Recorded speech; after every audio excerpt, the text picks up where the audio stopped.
So, this day has come. On this day, I will review The Last Jedi. This film got a pretty bad rap for what Ryan did. 2017 was perhaps the worst year to be a Star Wars fan. Previously, we had Star Wars Battlefront 2, which ruined Star Wars gaming for many, as Electronic Arts tried to pull an impossible stunt by trying to treat all their players like the FIFA and Madden player base. Disney is to share the blame too, as they had as much of a part to play, approving everything EA did. It was also their responsibility. So with the taste of dog shit in our mouths for only a month away from The Last Jedi, it was no surprise I was pessimistic. The head of Lucasfilm, Kathleen Kennedy, seemed to love Rian Johnson's script for Episode 8 so much that she offered him his own trilogy. We all thought that The Last Jedi must be that good. Oh boy, were we wrong. The night The Last Jedi came out in theaters was the last time the Star Wars community as we know existed. This film had an impact on the fan base like no other, managing to be even worse than The Force Awakens, which, keep in mind, was extremely shallow. How could you get any worse? Because believe it or not, it did get worse. Same ground rules. Let's do this! Holy shit! Holy peanut butter and jelly sandwich! What the hell?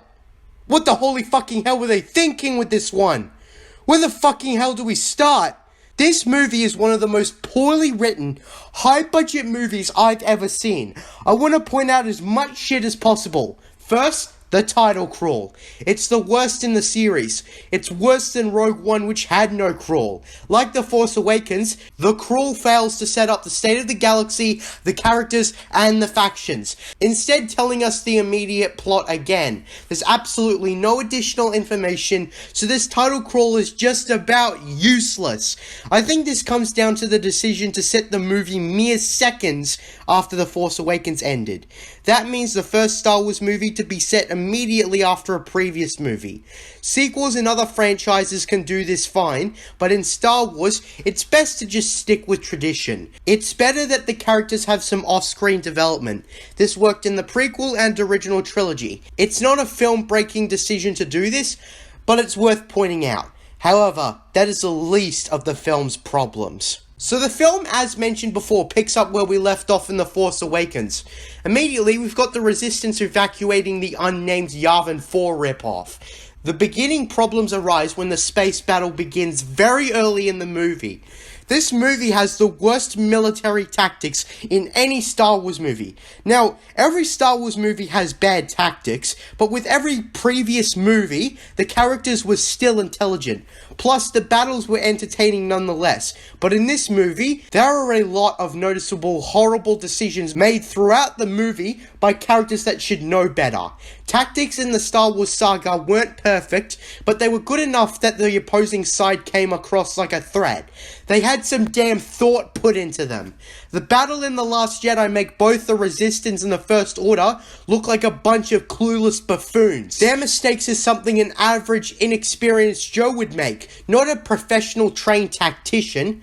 It's clear here that the writer rushed this part of the movie without thinking whether it would make sense or not. For example, the Hux and Poe voice call is idiotic, sacrificing intelligent storytelling to continue the story, and also for laughs, which ends up being a failed joke. It's not funny, and even if it was, it kills the tension. Bad joke. So yes, this space battle blows, along with the impractical bombers. Basically, the way these Resistance bombers work are really inefficient. Instead of manually dropping the bombs on the controls in the cockpit, there's a separate remote that drops the bombs. No wonder the Resistance only had like one successful bombing run. Imagine if a one-man ship worked like this in World War II. The Pacific Theater would have been more of a shit show than it already was. This sequence just exists to kill the sister of the worst Star Wars character. But seriously, they could have found a more intelligent way of killing her off. This death could have been completely avoidable within the context of the story.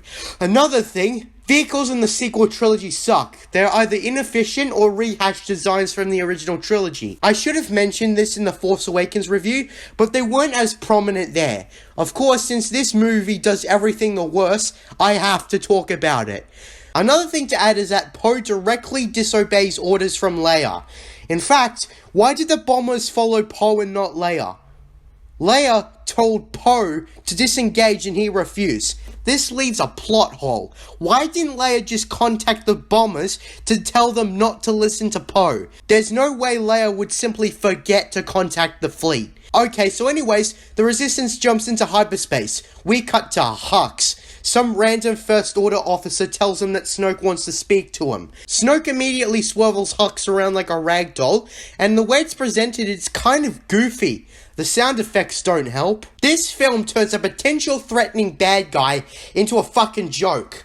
While comedic villains can work depending on the story, Hux was designed to be the no-nonsense type of character. In The Force Awakens, the main issue I had with him is that he doesn't look like a villain. He's not intimidating, and he was also a lame knockoff of Tarkin, except JJ didn't understand what made Tarkin effective as a villain. When we talk about Ryan, he doesn't understand anything about Star Wars. He comes across as a casual viewer at best. Next shot, we've got Finn waking up from his coma. That lasted like a few hours, I guess. According to Google, the shortest comas can last is a few days. And since both movies happened back to back, there's no way he could have woken up in this time. But more importantly, Finn receives no consequence for having his spine slashed by a fucking lightsaber. It took him a few hours to completely recover from his injuries. The only real loss was the jacket he got from Poe. What was the point of putting him in a coma if he was immediately going to recover in the movie that's set back to back? This is more Ryan's fault than JJ's. It's clear that the two directors' ideas for the middle chapter were way different. External sources confirm this up the arse. Daisy Ridley was the most prominent source. Ryan was not sticking to what little plan there was, and decided to do his own thing. This is what I consider selfish filmmaking. Ryan was more concerned about telling his own story and putting his place in Star Wars history than actual dedication to making the middle chapter of a story. Ryan goes back on pretty much all the stuff set up in The Force Awakens in favor of telling his own story. He dismisses the stuff JJ set up in The Force Awakens because that wasn't his goal. His goal was to fulfill his selfish desires. There's common defenses against Rian Johnson that he never tried to divide the Star Wars fanbase. But here's the thing, there is footage of Rian Johnson saying he prefers to have audiences divided. I would be worried if everybody across the board was like, yeah, that was a good movie. It's much more exciting to me when you get, a group of people who are like coming up to you and really, really excited about it, and you know it's going to be something that they're having their DVD collection and watch over and the way that I got into Miller's Crossing maybe, I don't know, but and then there are other people who walk out literally saying that was the worst movie I've ever seen. Having those two extremes to me is the mark of the type of movie that I want to make, so. Now, to be fair, I don't have the full context for this, but what the hell could he have said before or after this besides from just kidding? Plus, isn't it oddly strange that all these words completely foreshadow The Last Jedi's critical reaction? Plus, all the other behind-the-scenes shtick paints a very shady picture. It's something to think about. Anyways, Finn's recovery is played for laugh, which once again is a failed joke. The water spewing out of Finn is really childish, and I'm not talking like 12-year-old childish. It's a film for 12-year-olds. I'm talking 3-year-old childish. The only way you could get any worse if this was turned into a fart joke. Finn meets up with Poe, and to demonstrate how undercooked their chemistry is this time around, all they talk about is if Finn is okay, and Finn asks Poe where Rey is. Then we immediately cut to Ankh 2, where Rey is located. It would have been nice to flesh out the two before cutting to Rey. This might seem minor, but it is a big example of the undercooked chemistry between two characters that was a highlight in the last movie. If we're not going to get any Rey and Poe chemistry until the end, then at least continue the arc between the connected duo. So since there's nothing to fill you in on here, let's get to the Ankh 2 scene. This is where Luke Skywalker was hyped to death, and after the undeserved abrupt cliffhanger of The Force Awakens, there was huge anticipation for what Luke was going to do as soon as he received the lightsaber. What does he do as soon as he gets his father's lightsaber that he lost in Empire Strikes Back? You know what happens. What the fuck?! This one scene represents a common trope scene in this movie, the subversion of expectations. You think subverting expectations would be good because it makes the story unpredictable, but the thing is, this movie fails to subvert expectations correctly. Rian Johnson just throws these subversions constantly, and it's obnoxious. These subversions don't even make any sense in the story. They're just to shock you.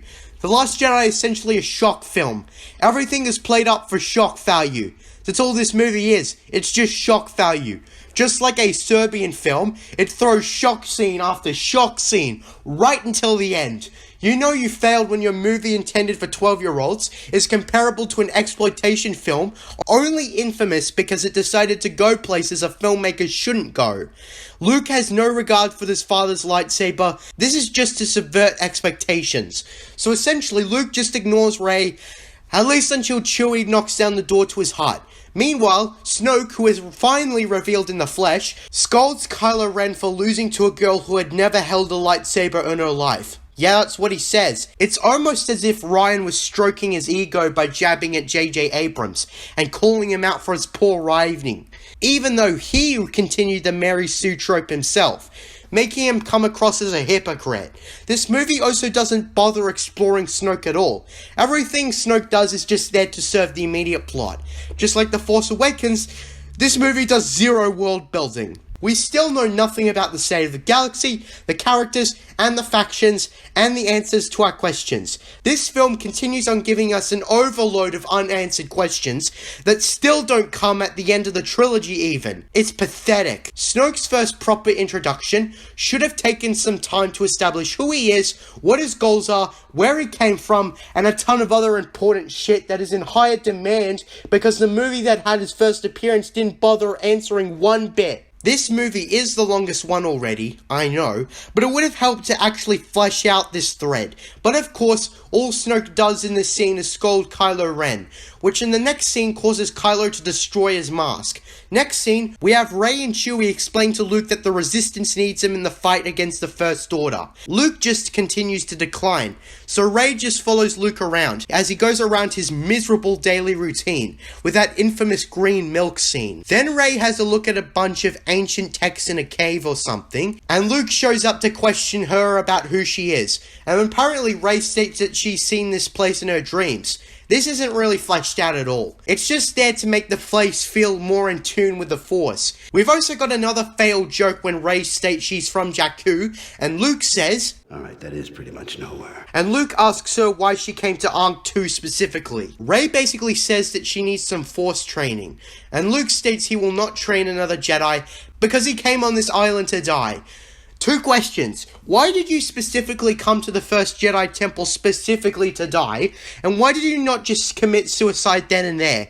You don't just wait to die. If you desire death, you kill yourself immediately. Although it wouldn't do much good because he'd probably just become a Force ghost. This also retcons The Force Awakens, which clearly set up that Luke left in grief, not shame. Shame of what? Well, stick around to find out. I'll have a fucking field day with that. So anyways, cut to Leia in sorrow before the next shot where he slaps Poe and demotes him and scolds him for disobeying orders. Cut to Finn asking what the plan is. Leia and some random woman states that they need a temporary holdout base to contact their allies. Then the First Order somehow tracks them through hyperspace and starts an attack. Poe goes up to Leia and says, "Permission to jump in her next wing and blow something up?" Permission granted. This is baffling to hear considering Leia just scolded Poe. Poe goes to the hangar, but the thing is that Kylo Ren blows up the hangar and Poe is blown back. Given how close he is to the explosions, he should be fucking dead. But because of plot armor, he isn't. It reminds me of Finn's minimal damage after being slashed up the spine. We cut to Kylo Ren and Leia, where the mother and son have some sort of Force connection. Kylo Ren thinks about blowing up the bridge, but at the last second, pulls away but a squadron destroys it anyways. Now given Carrie Fisher's tragic passing, this is the perfect excuse to kill her off. I'd give points to this movie, except for that Leia poppin' scene. Why? What was the point of that dumb scene? This is stupid. This is something you'd see in a satirical work, not a fucking main Star Wars episode. This became a fucking meme for its sheer stupidity. Not for excellent line delivery and shit like that. Oh, by the way, they killed Admiral Akbar as he was on the bridge too, except he can't use the Force. The outright backlash towards his death deserves the hate.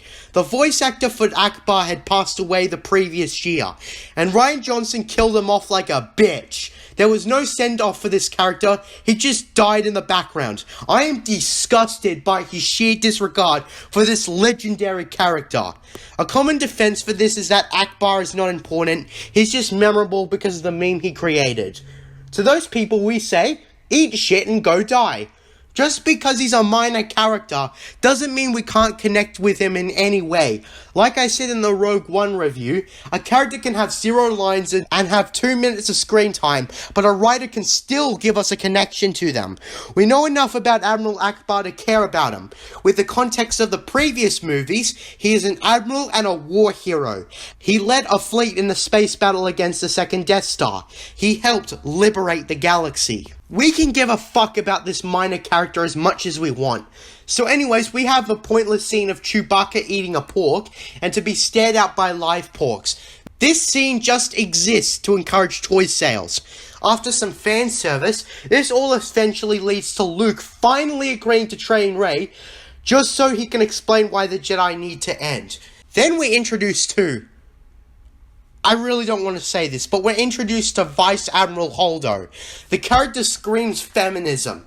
Since the leadership on the bridge has been wiped out, except for Leia, Holdo is now in charge. How incompetent could you make this bitch? Throughout the movie, she refuses to tell everyone her plan to get out of this mess from the First Order, right until near the end of the movie. But let's not get ahead of ourselves. Let's keep going. Finn tries to get out of the fight by going into an escape pod. Then we are introduced to... Rose Tico. Okay, let me make something clear. Every story decision made in this movie should be loathed, but only towards the higher-ups of the production. That means to the directors, the producers, and all those people. Especially since they are merely adapting a source material that they bought. With that disclaimer, let me go on a bitching rant. Rose Tico fucking sucks! This movie has a lot of shit characters, but Rose Tico takes the fucking cake. She's a horrible character. It's a damn shame for the actress, because I can only imagine how it's like holding the title of playing the worst Star Wars character. When you get a role from Disney, it's just pure luck whether you play a good character or not. This is one of the reasons directors, producers, and writers should be responsible when writing a script. Because if it's a bad script, and some person looking to make a career plays this character, the actor you hired is screwed. And another thing, why are character introductions in this movie so putrid? Let me describe every character introduction in this movie. General Hux starts off okay, but then he falls for the failed Yo Mama joke. Poe disobeys orders and gets a lot of his allies kills. Yes! Yes! Explode! Leia is just bleh. Finn's return is played up for laughs. Both Rey and Luke are underwhelming. Luke tosses his father's lightsaber, and Rey goes around trying to talk to Luke. Chewbacca barely gets an introduction. He feels like a minor character, and so on. You get the idea. So anyways, Rose catches on Finn's attempt to escape and stuns him. She is about to pull him to command for desertion or whatever, but then Finn explains that he can help the Resistance escape because the First Order tracks the fleet through hyperspace and he can help find a way to disable it. So he tells the plan to Poe, and they talk to Maz through a hologram, who is fighting a battle with no context mere hours after her castle is destroyed. Since this movie takes place immediately after The Force Awakens, it would be nice to know what Maz is doing, but I guess that's a good question for another time. Maz tells them that there's a Master Codebreaker that she doesn't even refer to by name. He's just the Master Codebreaker, which is a name given so that he would feel cooler than he actually ends up being. This guy apparently hangs around in a casino on Canto Bight. So that's Rose and Finn's next stop. Speaking of which, this could have easily been a Poe and Finn buddy duo sequence. So why is Rose in this movie? They could have easily tweaked this plot to cut Rose out. In fact, given how she hinders the quality of the movie, this should have been done. Then we cut back to Rey and Kylo Ren. who come into contact with each other through the Force or something. Kylo Ren wants to know where Luke is, but the Force Skype call ends when Luke gets out of his hut. So on with the first lesson. We get Ryan's interpretation of what the Force is, which pissed everybody off because he was wrong. We also get another failed joke when Rey tells her to close her eyes. Luke tricks Rey by brushing a stick up against Rey, pretending that it's the Force and then whacking her hand immediately afterwards. Never found any. Ow! Fucking asshole. Why the fuck they make him a jackass? So after this unfunny gag, Rey does some Force shit. It's also here where we get Ryan's interpretation of what balance in the Force means, which pissed everybody off because he was wrong. Rey senses some sort of dark place on the planet, and Luke tries to get her out of the meditation. Then they talk about how Luke had cut himself off from the Force, and Luke tells Rey that he had only seen strength once before in Ben Solo. It didn't scare him enough then, but it does now. What a crappy hook. After a pointless scene from the first part of the movie with Finn and Rose going into hyperspace, we cut to Rey having another Force Skype call from Kylo Ren. Kylo Ren slowly hints towards the second most horrible plot twist in Star Wars, and then we cut to Rose and Finn. And fucking hell, what a rip-off of Cloud City. Cloud City was designed to be the Las Vegas of Star Wars. Well, so is Canto Bight, except it's done much more poorly. They have to find the Master Codebreaker, and we get a scene of this movie's many themes. Let me say firsthand that this movie's themes suck. This is one of those movies that think it's more intelligent than it actually is. One of the main praises of this movie is the themes. But I'm here to say that themes on their own don't make a movie good. Literally any movie has themes. No sacrifice. No victory. Whether they be subtle or obvious, you can have themes in any film, but that doesn't make the movie any good. You can fail to be a deep and thought-provoking movie, because every filmmaker wants to be the next big thing. I'm sure even Michael Bay wants his films to be remembered as cinematic gems, but The Last Jedi just goes way overboard with it wanting to be one of the greats so badly that ended up being the worst big budget movie ever. The way the themes are conveyed are just terrible. Rose talks about war profiteering and all this anti-capitalist shit. This is utter hypocrisy on Disney's part. They are one of the greediest, scummiest corporations on this planet, and I am ashamed to share this earth with them. Disney has no morals. Their only goal is money at its core, especially today where the live action remakes suck and everything is just corporatized messes. Disney is not one to talk about war profiteering, especially since they did that themselves during World War II. They may not have been selling weapons to the Nazis, but they still wanted to make some sweet dough off that war. And yes, I'm aware that the Walt Disney Company was made up from different people back then, but the point still stands. Fuck Disney, so that's why the specific theme sucks. It's hypocrisy. Also, this is a perfect time to do some world building, since this trilogy is already way behind in this department. This opportunity could have been used to have Rose finally explain the state of the galaxy to Finn, but she only explains what her homeworld went through, and wouldn't Finn already know this? He's only defected from the First Order a day ago. So then BB-8 rolls in and tells the pair about the Master Codebreaker. They follow BB-8 to the Master Codebreaker, but the police stun them for illegal parking. Cut back to Rey, who is swinging her staff and then her lightsaber around. I don't understand how Rey got her staff back, but that's just a nitpick. It's just something I noticed. She slices a rock off, which leads to a failed joke where the R2 aliens have their cart destroyed. Well, at least I can talk about something it does better with The Force Awakens at least. Give the prequels some bloody recognition. Although he gets the prequels wrong. Luke says the legacy of the Jedi is failure because they allowed Palpatine to rise. Nope, they actively tried to stop the Sith Lord the moment they could confirm his identity. Luke also says it was the training from a Jedi who created Darth Vader. Way to talk about Obi-Wan, you ungrateful piss nugget. Even if Luke thinks the Jedi need to die, there's no need to talk about Obi-Wan like that. This narrative also makes no sense. Anakin may have been pushed around by the Jedi, but the main person behind Anakin's downfall is Palpatine. So Rey basically exclaims that it was him who saw the good in Vader.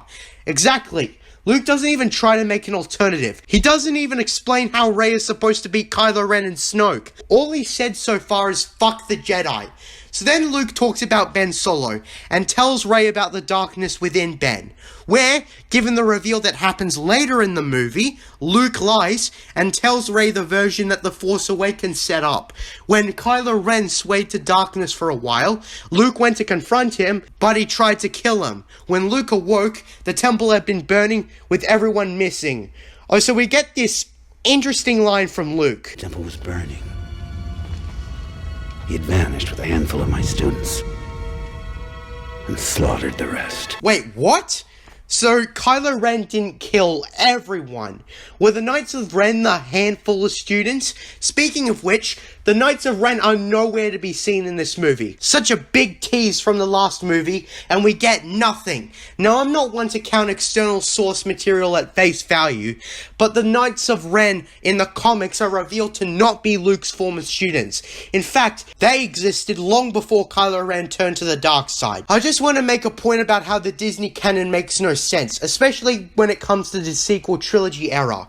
It's bad enough that the trilogy in fact just disregards the Knights of Ren, but nothing makes sense. I do suspect Rian Johnson intended this line to hint towards the Knights of Ren, but he didn't include them in the movie, so it ends up being a waste. With that, Rey says that Luke did not fail Kylo, Kylo failed him, and given what's revealed later, it's just a fucking tease. So we cut back to the First Order being able to destroy a medical resistance frigate, destroying yet another ship in the fleet. Then we go to Rose and Finn, who get locked up in a cell where we meet DJ. DJ essentially offers to help the pair for a price. He's not the master codebreaker, but he's a slicer. Of course, trusting this sleazy scumbag is not a good idea. It'd be a better idea to get the actual master codebreaker they found earlier in the movie, but whatever. Ryan needs to progress his plot, and to do that, he needs his characters to choose a cheaper codebreaker. What the fuck? So Finn and Rose get out, they come across Fathers, those fast-running race animals, and we get this ridiculous sequence with Finn and Rose riding the Fathers. This is just retarded and the effects are terrible. Indiana Jones did this kind of shit better. So with the help of DJ and BB-8, they get off-world and back to the Resistance fleet. But before we can see that, we cut back to Uncto, in which Rey and Kylo Ren are talking, and we get another corny failed joke when we see Kylo Ren shirtless. This is the shot that inspired the Ben Swallow meme. And let me just say firsthand, I hated this meme. But on to more pressing matters. Kylo and Rey talk a little bit about Han Solo's death, but that is sort of glossed over for one of the worst twists in Star Wars. This twist is shocking, yes, but it ruins everything. Kylo Ren reveals the night that he destroyed the temple, he woke up to his uncle with his lightsaber turned on. His uncle went to strike him down, but Ben managed to save himself in the nick of time. This retcon changes everything.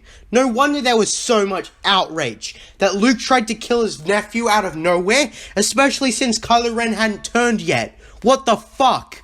And yes, I am aware of the common defenses people make for this character assassination, but we'll get to that later. I'll save it when we hear Luke's version. So Kylo Ren says the worst quote I've ever heard from any character in this franchise: to let the past die. So Rey goes into a sinkhole from earlier in the movie, and she discovers who she really is. That's right. Let's talk about that plot twist. So the build-up is okay. It certainly took long enough to learn where she came from. But what good is build-up if there's no payoff? Now let's talk about the twist. We all know what it was. You want to know who Rey's parents are? Well, the reflection just shows Rey. The twist is further explored later in the movie, so let's talk about it then. Rey talks about it with Kylo Ren and are about to touch hands through the Force or whatever, but Luke steps in and stops the Force Skype chat mid-call. Rey gets up and we have a little fight between the two, as Rey asks if what Kylo Ren said is true. So Luke reveals his version of events. After Luke sends Kylo Ren having a bad dream, out of instinct he pulled out his lightsaber. But then he changed his mind, but then it was too late. So the guy who redeemed one of the most evil Sith in existence tries to kill his nephew out of instinct. I'm not ignoring that Luke has flaws, but his instinct to kill is not fucking one of them. Why was it the first thought he had to kill Ben Solo? And why did he have this instinct again? Because he sensed darkness in Kylo Ren in the future or whatever, yet he makes the same mistake his father made back in the prequels? Another reason why this twist is horrible is because there's no way Luke Skywalker would do this, at least not without some proper development. But even then, gradually turning him into an asshole would not be received well at all, because that goes against what his character is about. I am fully aware that he changed his mind a few seconds later, but that changes nothing. He was going to kill Ben Solo.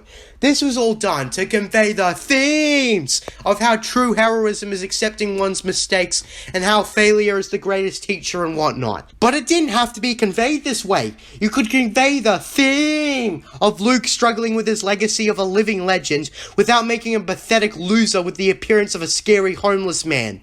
Luke's failure could just as well be about failing to save his students from Kylo Ren, not out of shame, but out of grief, like what was originally set up in The Force Awakens. So Rey wants to redeem Kylo Ren, and Luke just tells her to give up, further breaking his character. Now this is proof that Luke was butchered, because he does nothing to fix his mistake. They tried conveying themes of failure, but Luke didn't take his failure on as a teacher, so what was the point? Oh wait, it's so Yoda can tell him failure the greatest teacher is. Yoda doesn't encourage him to embrace the Jedi ways again, which is out of place. Yoda doesn't have any regard for Luke burning the Jedi tree either. He basically says fuck the Jedi. Seriously? And what's it with Yoda being able to summon Force lightning and hit Skywalker with his cane? Lore breaks and retcons up the arse. So moving on, we cut to Rose, Finn and DJ, along with Rey in a different perspective, and a third perspective. Wouldn't you believe it? With Poe. Since they cut more often here, let's start with what Rey does in the sequence. She meets up with Kylo Ren, where she finally meets Snoke, who tosses Rey around like a rag doll, and then orders Kylo Ren to kill her. But Kylo Ren has another idea. He turns on Anakin's lightsaber and cuts Snoke in half. Why?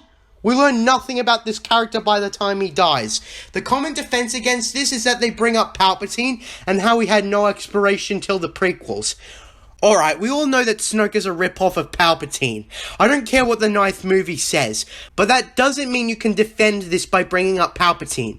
Let me explain why there's no outrage over Palpatine dying without a backstory, and why there is with Snoke. For one, given how the original trilogy actually did some fucking world building, and how the story was set up, we didn't need it. Let me elaborate. We knew Palpatine was the dictator of the galaxy, and although we didn't know where he came from, that wasn't plot relevant. Snoke, on the other hand, comes out of nowhere, and his identity is left mysterious throughout the entirety of the last movie.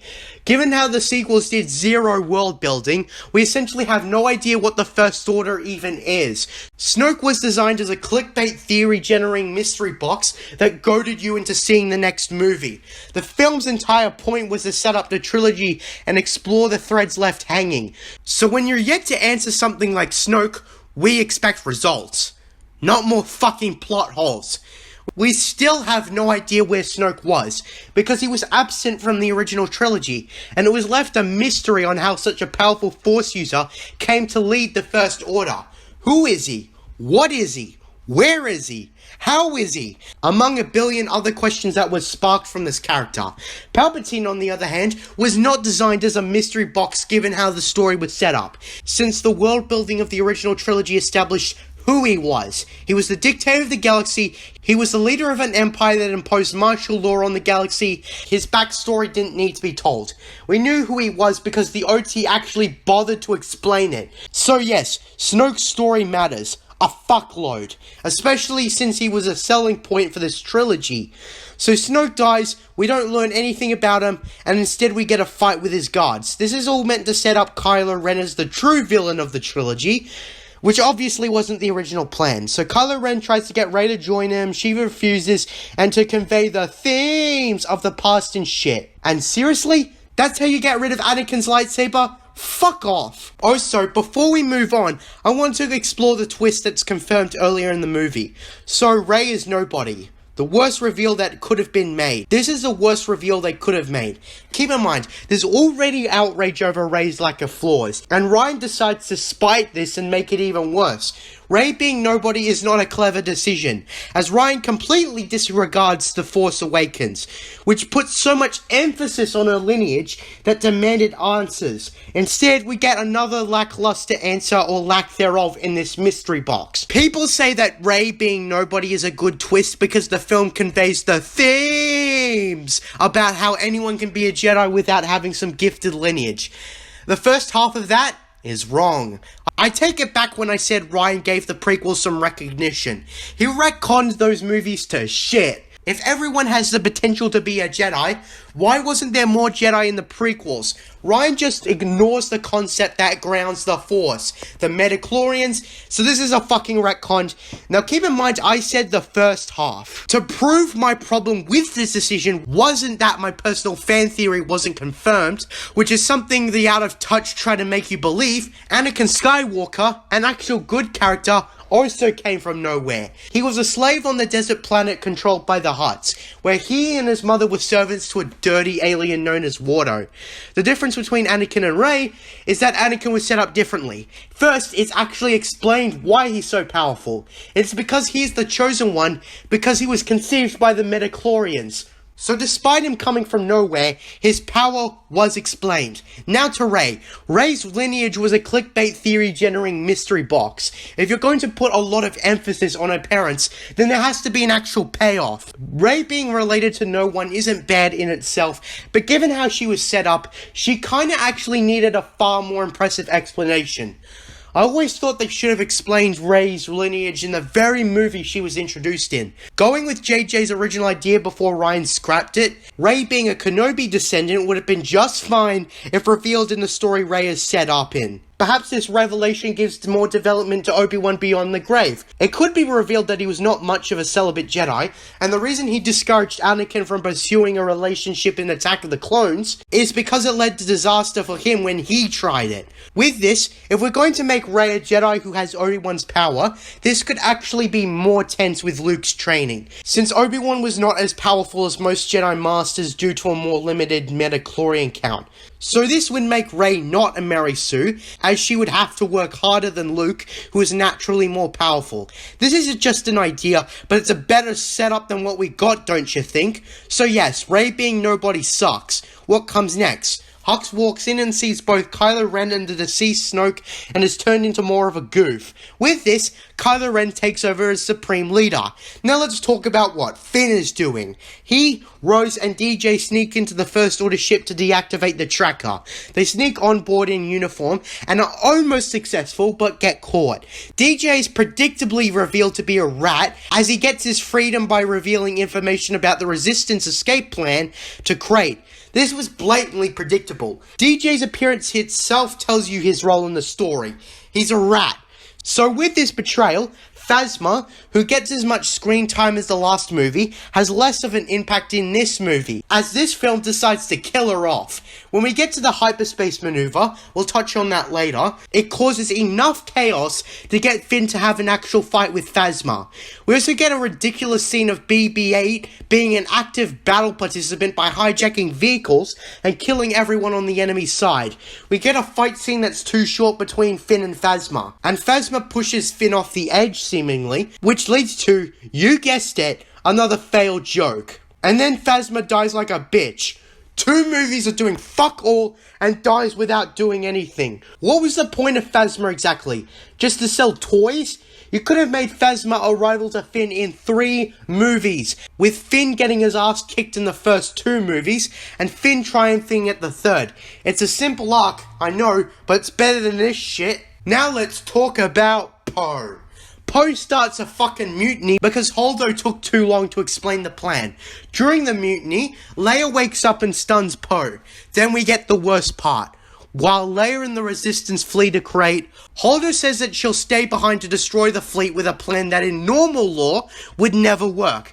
But since Ryan don't give a fuck about the law, we get this stupid scene. Basically, Holdo stays behind to hyperspace into the Star Destroyers, which obviously wouldn't work because why wasn't this done beforehand? Now there's a question of why no one did this beforehand. Out of the thousands of years of galactic history, why did no one try this before? So with hyperspace and space battles ruined, the Resistance makes it to Crait, a system in the Galactic Civil War the Rebellion used.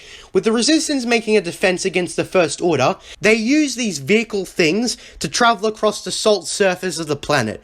For some reason, they decide to ride towards the AT-AT ripoffs. This battle isn't very important, and nothing happens to the main characters. Rey and Chewie are just doing Millennium Falcon shit. Finn decides that he will sacrifice himself to destroy the cannon, that if not destroyed, will destroy the Resistance base. But we all know what happens. Rose decides to doom everyone by saving Finn.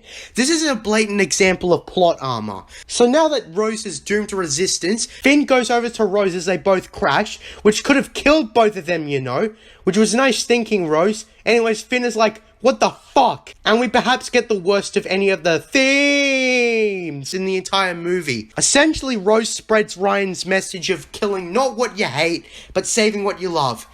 Cute, but no. Imagine if in World War II the Allies stuck to this philosophy and decided to just save what you love. They surely would have lost the fucking war, because Nazi Germany wasn't going to give up. In fact, during the phony war period and appeasement, that made everything worse. Fucking idiots. It's a theme that is just meant to sound good, but Rose's decision was idiotic, and now the Resistance will be doomed. And then she kisses Finn. Fuck no. I'm not having the guy with potential hookup with the worst character ever. This solidified Rose as the most hated character in the franchise. Back in the actual base, it turns out no one is coming to help. But guess who shows up to save the day? Why, it's Luke Skywalker. Oh great, he's here finally. Can this movie finally have a good scene? Let's find out. He greets Leia before coming out of the base, and as soon as Kylo Ren spots him, he tells all his forces to blast Luke Skywalker to bits.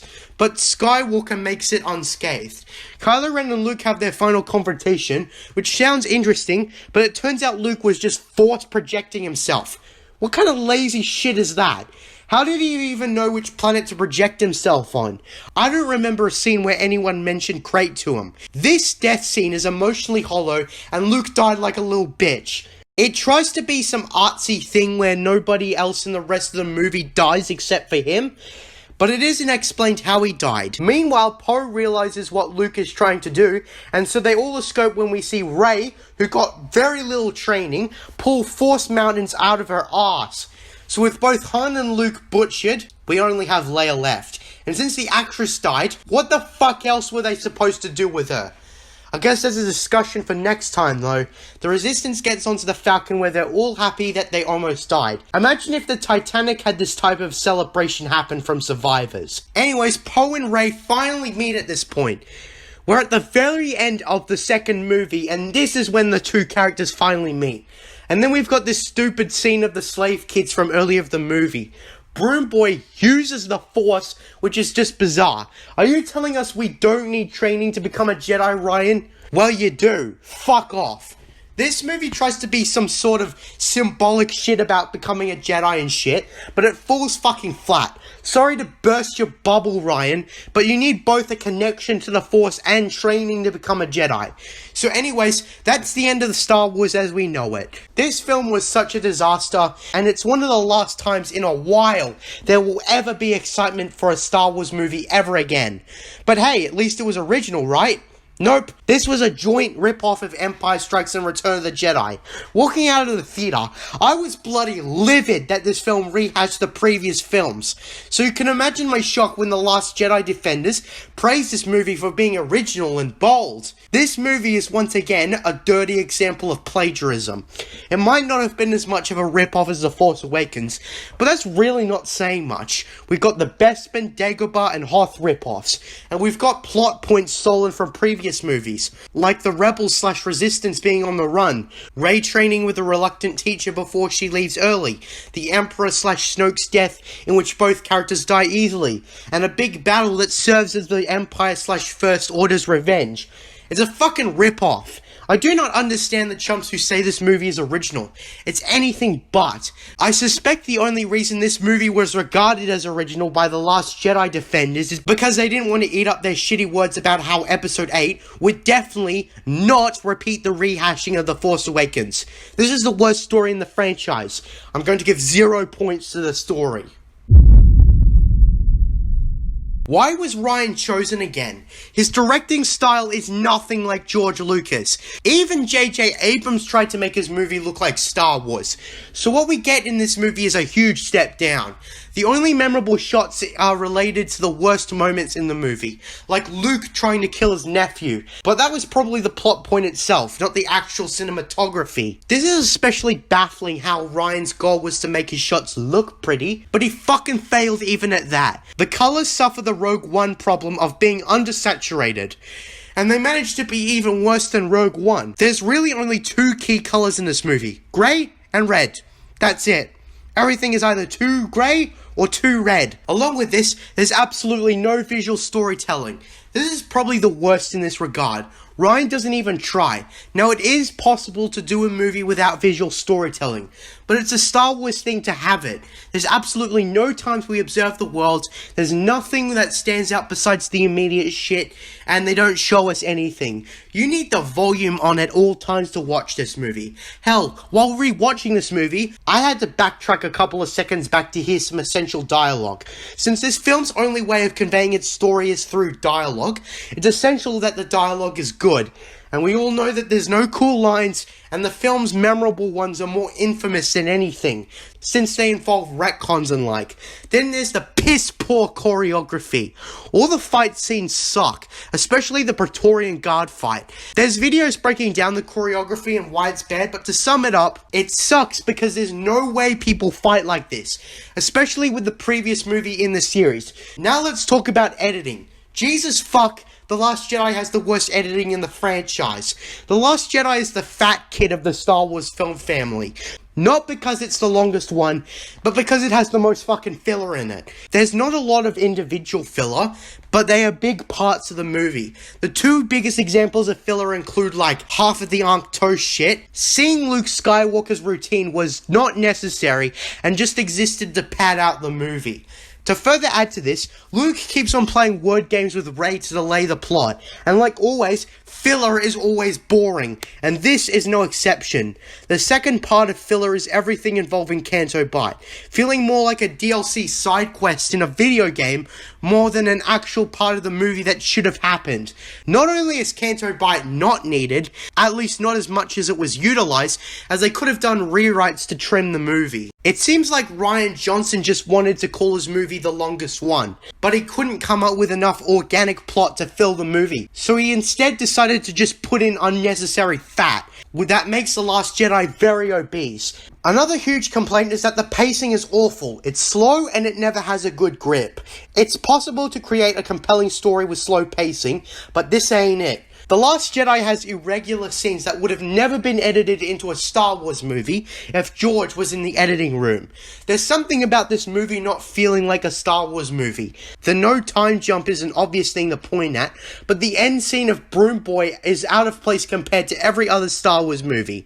And this scene ends up being pointless because it's never referenced again in the next movie. I'm going to give 0 points to this segment. The effects, both CGI and practical, look fake. The Porgs look really fake. You can easily tell they're puppets. Poorly designed and moved puppets. It's disappointing. I suppose it isn't as bad as the CGI Leia and Tarkin in Rogue One, but that's bottom of the barrel schlock, so that's really not saying much. This film really felt like what an artsy video game will look like in 10 years when graphics get better. I also didn't like Chewbacca as a costume/practical effect. This is probably the worst Chewbacca costume out of all of his appearances. I guess the effects besides that weren't too bad, but for a film that tries to look pretty, that's inexcusable. This movie is horribly ugly. Not only is The Last Jedi the fat kid of the Star Wars film family, but The Last Jedi is very ugly and looks severely inbred. And with that, The Last Jedi struggles to find a girlfriend, aka fans who actually like the movie. This is one of the most gag-inducing movies I've ever seen. It's unappealing to look at. Let's start with the aliens. Let's have a look at some, shall we? First, we've got this thing, which looks like he has a needle as his dick. The color and shape and design of the head makes it look like it belongs in a movie about the sewers. It looks like a malnourished frog and toad. It's fucking gross. Then we've got this alien with big boobs. It's almost as if some perverted jackass with an absurd sexual fetish made this big boob alien to jerk off to. I mean, look at that. That's just putrid. But don't worry, it gets much worse. We've also got this abomination. It looks like an unfinished puppet from a live-action Hercules remake. It does look like some Greek mythology fuck-up. Like someone didn't actually know what a Cyclops looks like, and instead designed it from word of mouth. And what's it with the red alien's mouth and kissy lips? That's just off-putting. But now we have the most foul specimen of a design for an alien. This thing. I don't think I need to say any more. And it isn't just the aliens, just look at the Praetorian Guards. The entire design is an issue. Not only does it look like shit, but it's not clear how it works. How does this guy see out if there's no visor? I hate designs like this. It's just meant to look cool, but Ryan's taste on what looks cool is completely different to mine. Now let's talk about sets. They suck too. They suck absolute dick. The Resistance ship is just a copy of the ships from Return of the Jedi, but they look inferior. Ankh 2 I don't think counts, as that location was introduced in The Force Awakens. But even then, given how the first Jedi Temple concept is barely used, it results on a really boring location. Ryan ignores the idea of the first Jedi Temple, and instead just uses the location to show Luke as a pathetic loser. Canto Bight looks like shit. It just looks like Cloud City. Snoke's throne room is barely a location, and Crait is just Hoth with salt. You'd think changing it from snow to salt would actually do something, but no, of course not. They had to fuck that up too. I'm going to give 0 points to this segment. It's more poor than piss. It's piss poor. The acting is extremely wooden and suffers from poor direction. Most of the time I talk about every individual actor's performance, but the thing is, everyone is equally bad. Mark Hamill is probably the best, and it mustn't been easy to play a character like Luke in The Last Jedi. Mark Hamill's disdain for Luke in this movie is well known. I have heard about this tweet made afterwards, but it seems to me Mark was just backtracking and trying to be a good sport. Disney probably told him to shut up. To be honest, Mark Hamill should have way more say over the creative process than Rian Johnson. Mark worked very closely with George Lucas, as he was the main actor of his trilogy. If anything, Mark would make a better writer than Ryan, since he knows George Lucas's style. His ideas for the sequel trilogy sounded far better than what was given to the public. Rian Johnson didn't create the franchise. He wasn't involved with it at all until Episode 8's production. So back onto the acting.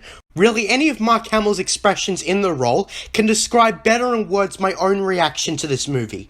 Luke, to my recollection, doesn't smile throughout the entire movie. He's very grouchy and miserable. The performance by Mark Hamill makes you feel depressed seeing this legend of a character assassinated by poor writing. Every other actor is just terrible. Daisy Ridley is just comical, John Boyega is wasted, and Oscar Isaac does absolutely nothing, since they crammed Rose into the plot. I think this comes down to poor direction, since I'm sure all three of these actors can do much better. And since Rian Johnson hadn't made anything like Star Wars beforehand, and probably never researched the style of George Lucas, the actors end up wasting their talent on failed jokes. Since there's no visual storytelling, the only thing they got is line delivery. But that sucks too. All the actors seem like mind control puppets on a set commanded by Rian Johnson. I can only imagine how embarrassed these actors would have been saying these lines. There's no way you can make this shit sound natural. And another thing, the dialogue sounds nothing like Star Wars. It sounds like it's written for a different universe. It reminds me more of Star Trek than anything else. But Star Trek gets away with it because it's based on our universe, except set in the future where man has explored the galaxy. And Star Trek was made for a TV budget. So the writing was a little cheesy, but that's part of Star Trek's charm. But even then, calling it similar to Star Trek would be a fucking disgrace to that legendary 60s TV show. It's just what it reminded me of. Expressions actors make are god-awful. They feel like the actors aren't taking the role seriously, which I wouldn't blame them for. Ryan did put in a lot of failed jokes, so I'm going to give 0 points to the acting. Same problem with The Force Awakens. John Williams couldn't come up with new music, so it's either forgettable or sounds like earlier compositions. Everything I complained about in The Force Awakens review applies here. Now let's talk about sound. What sound? There's a lot of times the film goes silent, and the sound effects we do get are generic. And that's about it. Sorry for such a short segment, but I'm going to give 0 points to the music/sound. What a disaster from beginning to end. It is a piece of shit. I've tried my hardest to explain why people are angry at this movie and why people hate it so much. This movie did so much damage to Star Wars that there was nowhere to go. Everything set after this movie is just screwed. Just have a look at The Rise of Skywalker. It's a fucking joke. That means the only place to go now is back. But since a lot of the lore has been screwed too, it undermines those time periods. Now the authors have to adapt to Rian Johnson's mess. Someone is going to have to explain the hyperspace ram among other things.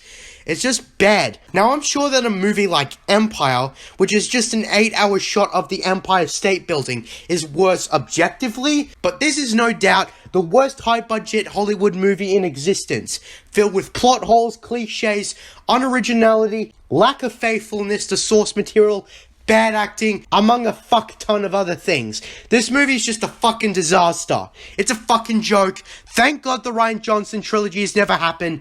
Rian Johnson had his chance and he fucking failed at it. The Last Jedi has earned a total of 0 points out of 50, equaling a 0 out of 10 score. Bad, bad, bad, bad, bad. I'm JJ Plagiarisms. And until next time, what are stories but mystery boxes?